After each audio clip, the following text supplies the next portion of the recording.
It's a pleasure to be here. Thank you for the introduction. As mentioned, my name is Tithey Schulz. I'm born and raised in Germany. I have my background in marketing and I have love for music, and I've been working in the music industry alongside my professional career. And I'm very thrilled to have Tyron next to me today. And we were supposed to be with Jerome, actually, who unfortunately got sick.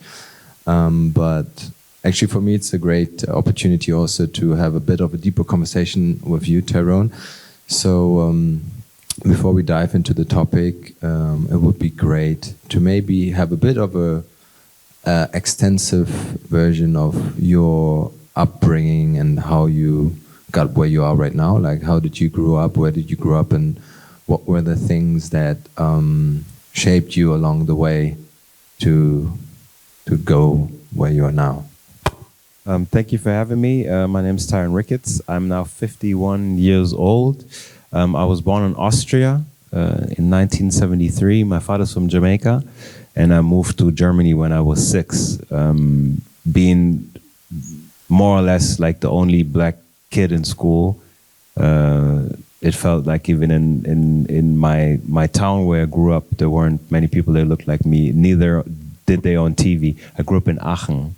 So I moved to Aachen, Germany when I was 6. So what changed my life drastically was when hip-hop music came into my life, because I saw people that looked like me who had found like a powerful expression, who found like an art form to be heard.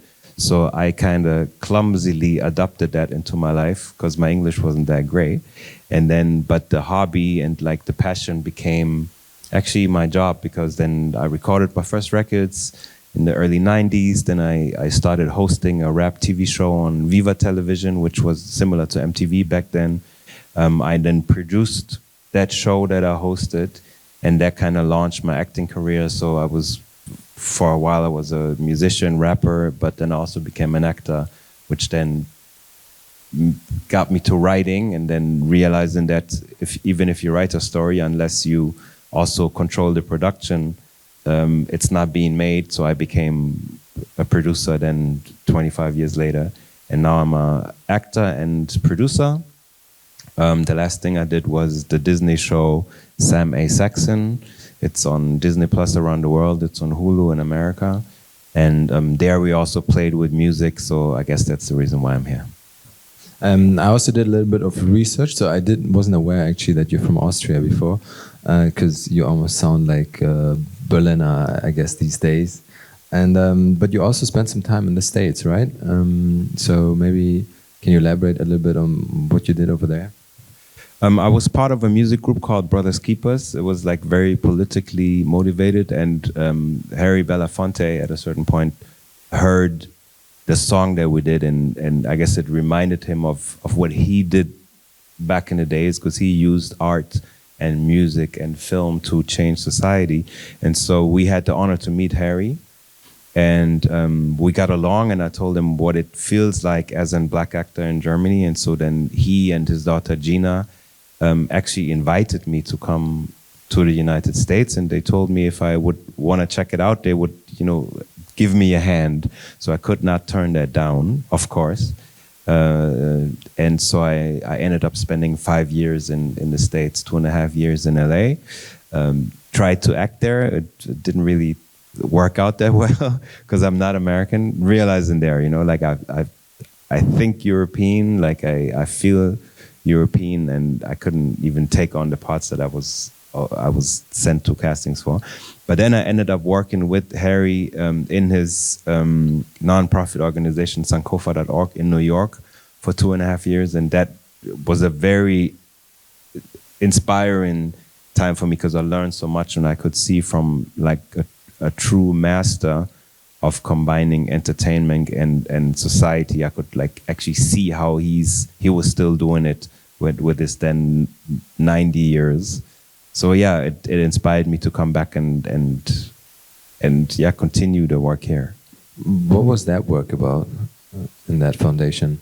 Well, it's called sankofa.org, and what he does, he approaches people that have the same kind of celebrity that he used to have, And with these people, it would be like Chuck D, or it would be Jamie Foxx, or like people who are like in the spotlight right now. He would use their celebrity to A, generate money, and B, generate Aufmerksamkeit, attention, and direct that money and that attention to people who need it on the streets. So when Black Lives Matter was started in Ferguson, for example, like Sankofa sent money, sent the means that were necessary for the people for the grassroots people on the street. So and I helped with social media and strategy and like being around that.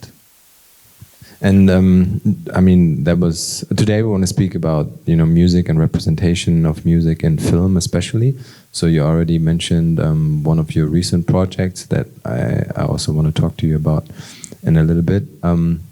But maybe speaking about the representation, how do you perceive the evolution of the representation in German film of Afro-diasporic people, and the development as well, and maybe even the change to where we are now? Because I also know you're a big advocate of representation and pushing it a lot as well. So it would be interesting to hear that from your perspective. It's been very scarce. It was very hard for people of color, didn't matter where they come from, to become a proper part of the German film industry, because it's been very closed. I think it's been gradually getting a little better, especially after society had started to change through, Me Too, also Fridays for Future, and then of course Black Lives Matter. It created a whole different discussion in society, which also then kind of swept over to the film industry. So there's been more and more programs in the past, but mainly I would say they were programs that had like a cosmetic touch to it. So Germany didn't really change the true foundation of who's making decisions. They would rather tick diversity boxes and put like, people of color in front of the camera, and hardly put them in the control rooms where real decisions are being made. So a lot of the stuff we've seen in the past, it's been very performatory, and it wasn't even good, because if a story is told about someone, it's never gonna hit the truth. So we need more stories, not about us, but like from us. And even though there's been some change, unfortunately now politically, with everything moving more to the right, there's more and more people like shying away from it again. On the upside, I think if the enemy becomes more clear, it's easier for us to kind of focus our strengths behind like a certain cause. That was also lacking a bit in the past. Yeah, and I think... and to add, at the end of the day, the numbers are gonna solve it, because there's way more people of color in the world than there's white people. So it's a numbers game. I believe the next 4 to 8, 10 years are still gonna get like a little ugly, but at the end of the day, like the numbers are gonna sort it out. And I guess in terms of representation, at one point you decided to take it in your own hands by having your own production, doing your own writing. You need to do that unless you are in the room where decisions are being made, especially where the money is going to. You'll always be the puppet. If you don't have control of where the money is going, you're not in control. Then you're being controlled. Yeah, and I think that leads me also to my next question, where you just briefly mentioned, right? So DEI was a big topic, and also quite performative maybe in some areas. And now you see the trend in America where Trump is cutting all DEI programs, big corporations, even like Disney, I think. I heard they're cutting back on it.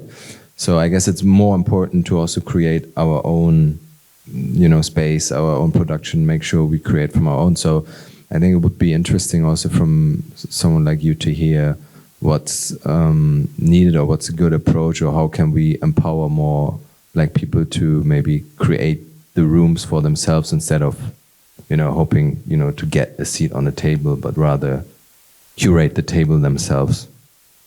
Well, I think in the film industry, since you need a lot of money and you need distribution to reach like a big enough audience to recoup the money, it's kind of hard to do it by ourselves, at least in the classic field. There's more and more opportunities opening up in like different forms of entertainment, like the whole creator community. So far that has been more freedom, but even that's being controlled now by who owns those platforms. If you look at Elon Musk, he's clearly controlling what used to be Twitter. So even that's not a free space anymore. I don't know. We have to see what happens. I think it's still worth working together with people and networks that do want to work with you. You just have to make sure you're also in a power seat, in a driver's seat, and then ideally, sure, if we can come up with our own networks that we control, and then we can decide if we open it up or not. Yeah, that's ultimately going to be a solution. Yeah, but we have to see that anything is possible in the next couple of years. Literally everything and anything you can think about is possible. Maybe. And then now, speaking of your recent example, Sam Saxon, which was a huge production, and even now in the US, what was one, like, how did you score that in that way? And maybe there's some insights that you can share on how you even made this so big and even such a success as well. Mm-hmm. Maybe I can even like tap into the music element there a little bit, because funny enough, when we had that rap group Brothers Keepers, we did a school tour in East Germany because we wanted to meet people in schools to empower them. And when we went on that school tour, before we went on that tour, we had received death threats from Nazis saying if we would come there, they would kill us. So we needed bodyguards. And interestingly enough, like one of those bodyguards was the real Sam Mefire. And back then, that it was in like 2000, he told me his story. And even back then, I wanted to, I realized this is a story that needs to be told. But no one in the German film industry wanted to tell their story. They said, it's a great story, but who wants to see a black lead actor? So it actually took 20 years for us to make that story happen. Now, the idea was because it is the true story of the first black police officer in East Germany. The idea was to make this production as diverse as possible. So we did have a truly diverse writers' room. It was half white, half black, half female, half male, half East German and West German. And that already set the tone for the story to be three-dimensional and authentic. We did the same in respect to the directors. We had 2 female directors, one Afro-German, one Kurdish. We also made sure that we have a soundtrack where we asked 10 black German artists. They got to read the scripts from us, and we asked them after reading the scenes that we gave them, to actually come up with their modern, today interpretation of what they read in the script that was set in the 90s. So we used the music to kind of bridge the true story that was historic into today, and to even make it through the music, make it relevant today. So we have pictures that tell a story from 89 till 93, but the music is actually up to date. And so that was a way how I try to use music to make it up to date, and also to incorporate the Afro-German, the black music scene in this project for it to be more three-dimensional. I think, first of all, that's a beautiful approach to make it as diverse and three-dimensional, and also what a full circle moment that you met him back then as a bodyguard, and he told you the story, and then 20 years later you were able to actually do the movie.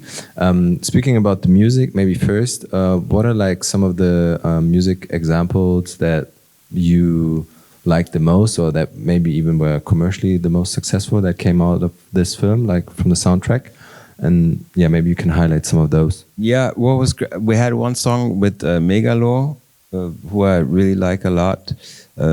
This was called Routine, and what I liked, the song was already there when we shot the scene.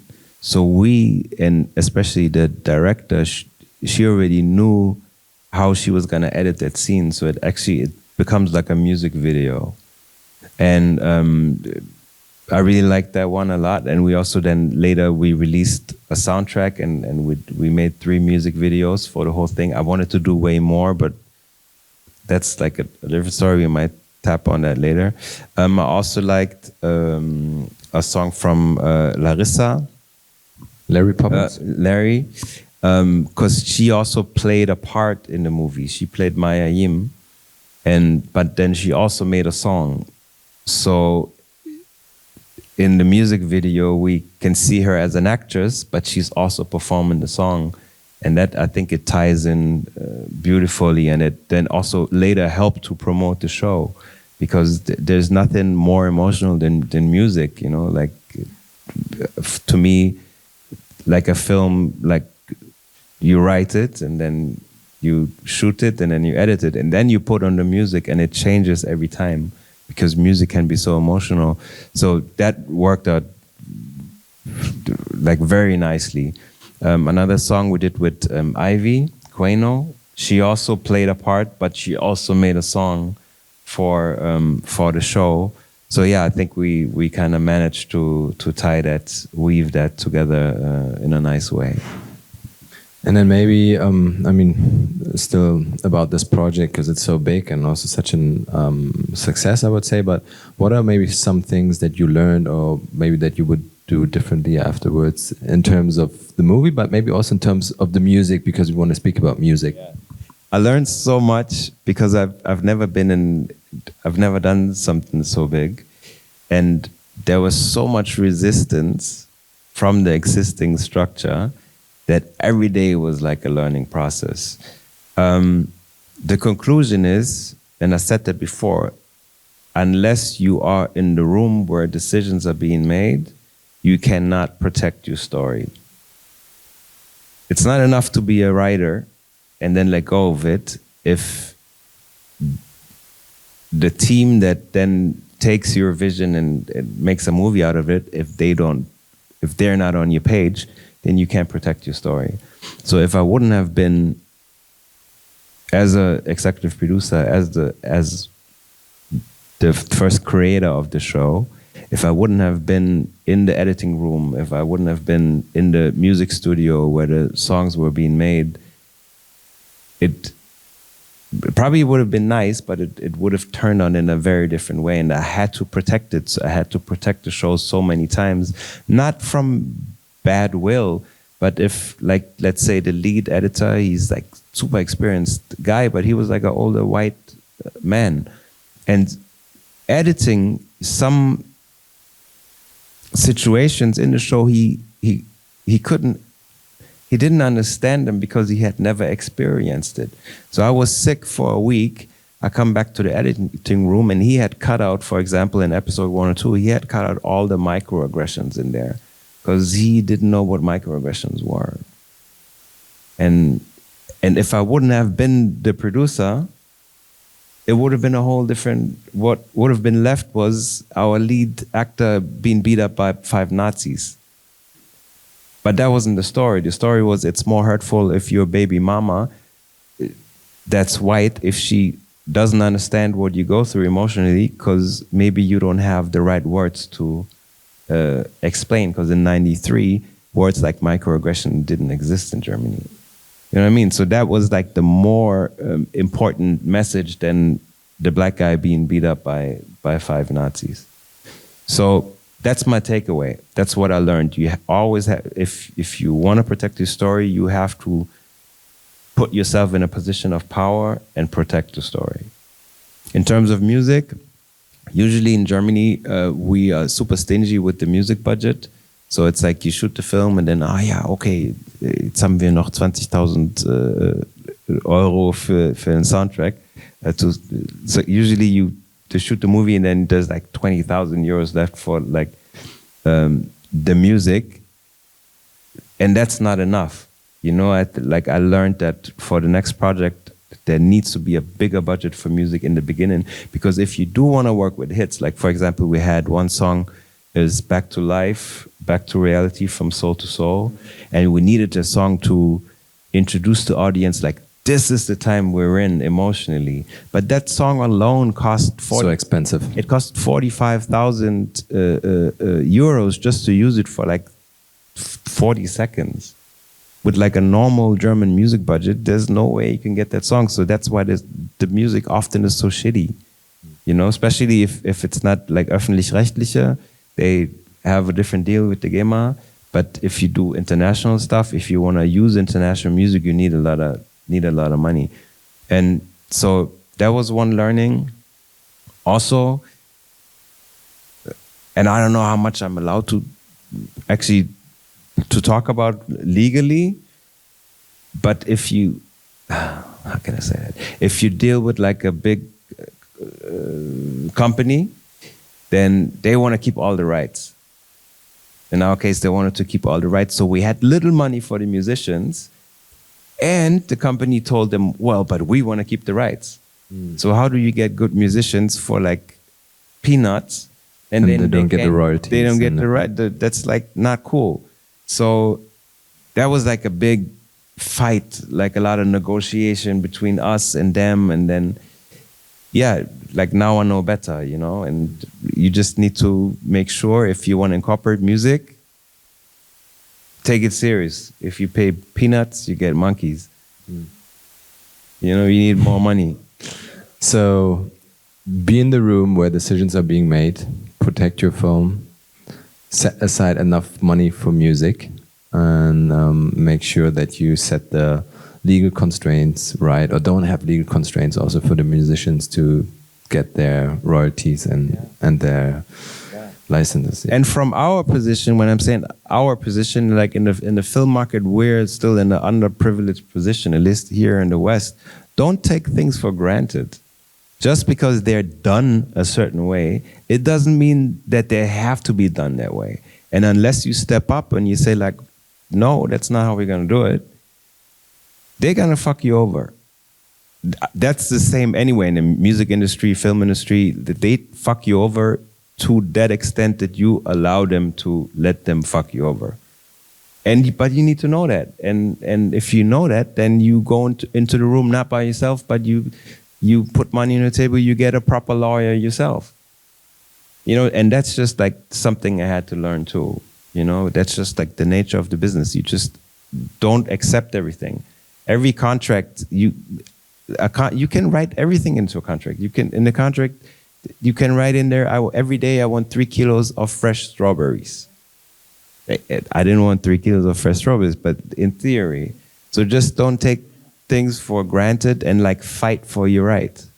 Especially, probably in the future more than before. Yeah, and I guess that's why, I mean, conversations and people like you are so important, because a lot of the times maybe people are not even aware of what they can ask for and what they can get. And we're so used to crumbs. We're so happy, like, oh yeah, I get to play in a movie. Oh yeah, I get to tell my own story. We're so used to with like the little things that we like. We need to start to think bigger. But I guess that's also something that I witnessed oftentimes. It's like, oh, you have this opportunity, you know, and then, you know, they use the position of power to kind of give you those crumbs and downplay your role and be like, oh, you can be happy to be on this project, so this is what you get. So, but look at hip hop, you know. I mean, hip hop made it from actually like a culture of revolution, and it became like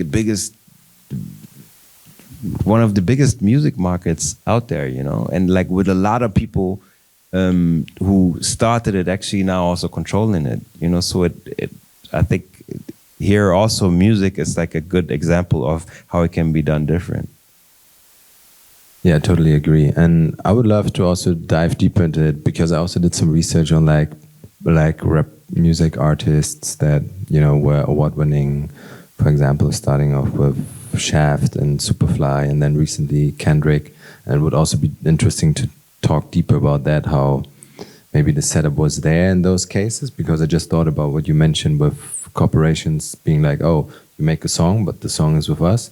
So it would be, I guess, also interesting to know how it is done on another scale. However, unfortunately, we are running out of time a little bit, and I also want to give the opportunity to people here to ask questions to Tyrone, because I guess not only I am curious in your opinion. So I would like to set the stage and give the opportunity for the last 5 minutes to raise questions to Tyrone while he's here. And we have one question over there. My friend Rami from London. You will get a microphone, 1 second. Hello. I'd like to ask the question, obviously you said like you should ask in contracts what you want, and I find it really inspiring you saying these words. But for me, I'd really like to know, when was this like the tipping point or the switch point where you were like, you know what, I actually need to really ask for what I want, and I'm not happy with the crumbs that are often given out? Because as young creatives in each different cities, people can find it quite hard to, like what Tithey just said about like, you're just happy to be there a little bit sometimes. I'm not saying that's the right thing to be, but when was the tipping point where you're like, no, I'm going Brago? And two, is there any advice on how to ask? Well, I guess the tipping point came that like I tried just to be a good little actor, and I just wouldn't move ahead. Even if I had like a role, like I was on a detective show for 3 years, I thought I made it. And then after that, I would get shit offers again. And after a certain point, I just like really got frustrated. And then that's also one reason I went to the States. And then coming back, I was like, okay, I looked at the numbers and I looked at streamers who have the world as their market.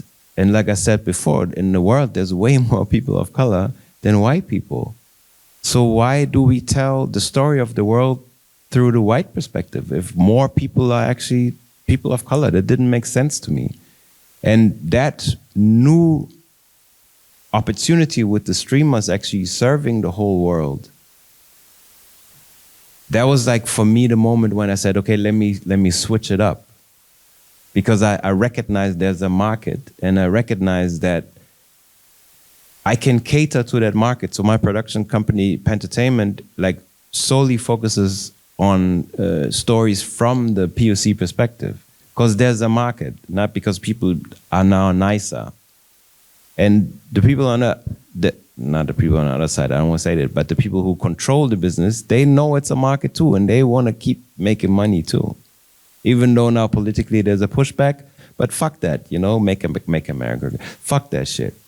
You know, it's, sorry, but there's, you know what I mean? So, and also the second thing which kind of forced me to step up was I owe it to the person that we made the series about, Sam. I owed it to him that we treat his story with respect, because he went through hell. This guy, he like ended up in prison for 9 years, even though he was fighting for his country. And because I promised the guy that I will protect his story, it forced me to speak up in the room with like powerful people. And I told him like, look, we're not gonna make the story unless I am an executive producer. And unless I have like budget insight every single time I want. They didn't want to give it to me. But then you just need to like speak up. And when we spoke to Disney and when they said like, oh, we're so happy to have this diverse story, then I wrote back to the Europe president of Disney. I'm like, are you only happy to have that diverse story on paper, or are you willing to put some money where your mouth is?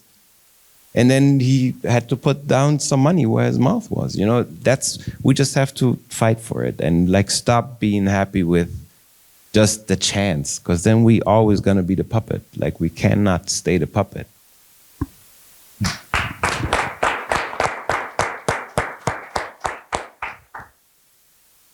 There's one question over there. Testing, yes. For the audience, probably as much as myself, I'd like to know, as the executive producer, the illusion is you've got to have $1 million there.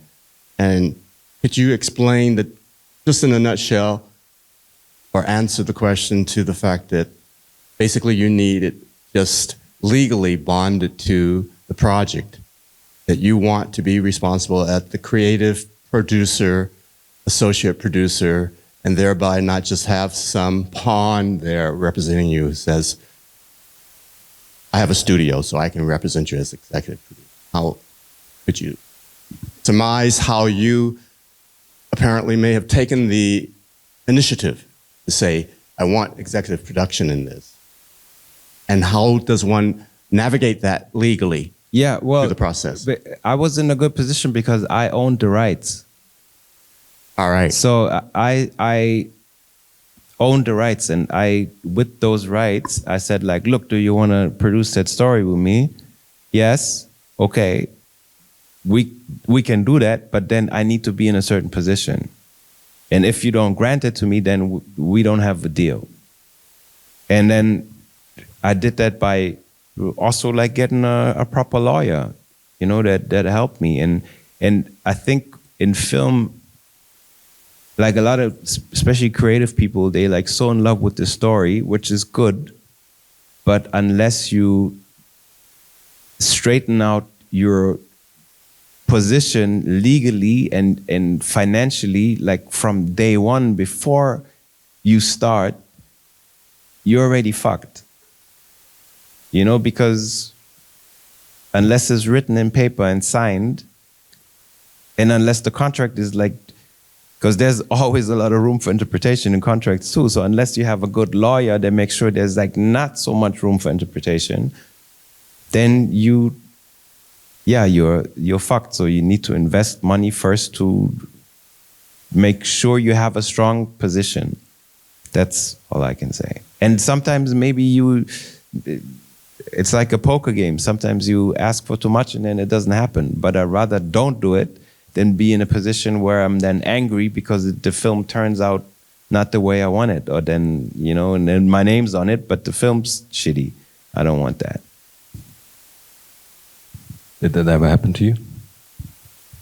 Not as a producer, but as an actor, it happened a lot of times. That the script was cool, and then I thought, yeah, it's gonna be fine. And then I said, like, yeah, but maybe we could do changes. And then they did like half the changes. And then on set, there was like big fights with the director because he didn't understand. And then there's like 80 people of the crew, 100 people, like mainly white, and they look at you and with like, what the fuck is wrong with him? Yeah, I had that a lot of times, and I hate it. And then the movie comes out, and you feel ashamed for your people and for yourself. Like, no, I'm not gonna have that. Strong point. Yeah. I guess both of the questions tap into the same direction. It's like, how do you protect yourself and your art, and how do you make sure that your vision comes the way that you want it to? And if I understood it correctly, it's really like getting the right legal advice and also standing up for yourself in whatever you do. And I think in the examples that you mentioned, you had a strong position as well with owning the rights. And I guess also, maybe even more so, the promise that you gave to Sam was, I guess, a big factor and indicator for you to also do that. Yeah, they definitely help, but you just have to look at it. It's called the music business. It's called the show business, the film business. And the more money there's involved, the bigger the business parts gets. So even if you're so in love with the creative part, which I started off, I only wanted to be creative. But I think in order to create that free space to be creative, you also, if you like it or not, you have to be in control of the business as well. Otherwise, if you're not in control, you're being controlled. Very good point. We have another question over there. Thank you, Rodney Charles. I'm just, Brother Tyron, man, I've got a question for you which has a lot to do with the fact that there is a mental health component to all of this. There's a level of stress. You talk about the battles, and you're obviously a strong, healthy-looking man. So I think that oftentimes we dismiss the toll that takes and the weight of that. So I have a two-part question in a way. I kind of want to know what that feels like in real time in terms of like after you leave these offices, after you leave these battles, when you go home, how are you feeling? What do you do? How do you survive that? And then quite differently, I'd kind of like to know, with all that you've learned from those experiences, where do you go from here in terms of just like, the future? Because you seem like a pretty optimistic brother. So, what does the future look like? Thank you. First, I go on vacation a lot. And I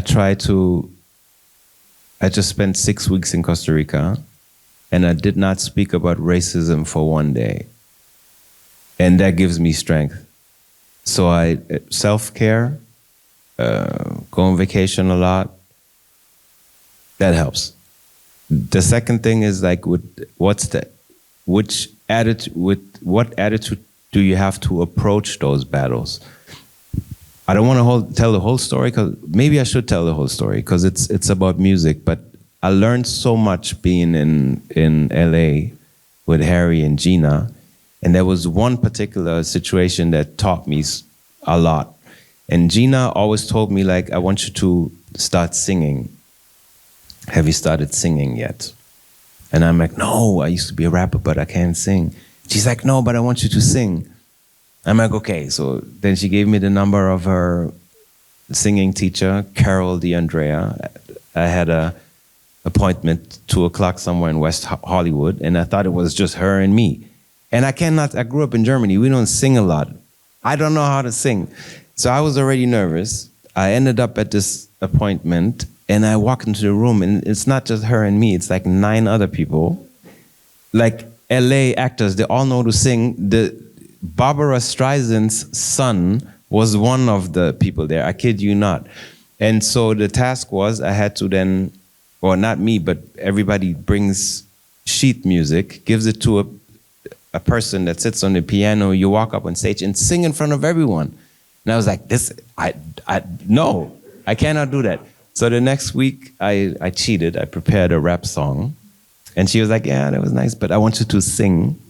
To make a long story short, I picked What a Wonderful World from Louis Armstrong, because he sings so deep, and I thought it was an easy song. It's not an easy song.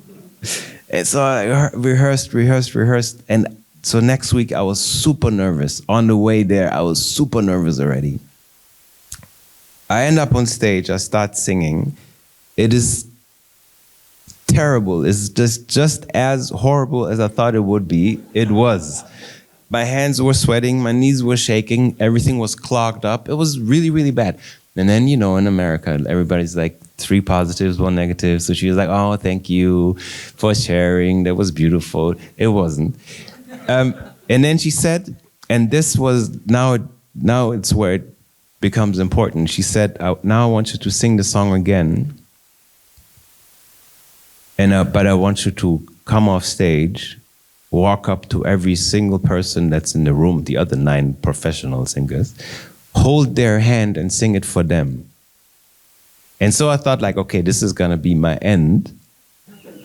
I started singing, I walked down stage, I take the first hand, and the very second I take this person's hand, something incredible happened. It was like a switch, because my focus switched from the ego, which is fear, which is I'm not good enough. They probably think I'm not good enough. Oh my God, if I'm not good enough. It switched to, okay, whatever I'm singing, it's like I'm a tool and I'm given a gift to the person that I'm holding the hand. And through that physical thing, it wasn't a rational thing. It was by touching that other person, I physically felt that completely switched my mode from fear to love. And what happened was that my body physically reacted. And my voice opened up. I could carry the tune. It wasn't great, but I could sing. And that really changed so much of my perspective. So if I'm in a room now with like an asshole, or I'm fighting a battle, maybe I could hold his hand or her. But what I'm doing is like, I know I'm not doing it for me. I'm also doing it for me, but I'm not only doing it for me. I'm doing it for him. I'm doing it for you. I'm doing it for people that look like me. And that just gives me like a completely different strength, because it's not from fear. It's like from love. And I'm just being the tool. And that makes it way easier. It's still exhausting, but overall it makes it way easier. Thank you for sharing this beautiful story also. So take your time, take time off. Also take time off from those difficult, conversations every now and then if you can. And I guess also very powerful to, maybe remind yourself of a higher cause if you have it, and that you're not only doing the things for yourself, but also for other people. I think that's very, very beautiful. If there's no other question left, then I would really like to close this talk with this beautiful story and this beautiful statement. Thank you everybody so much for coming. Thank you Tyron for sharing your knowledge, experience, stories. Thank you for having me.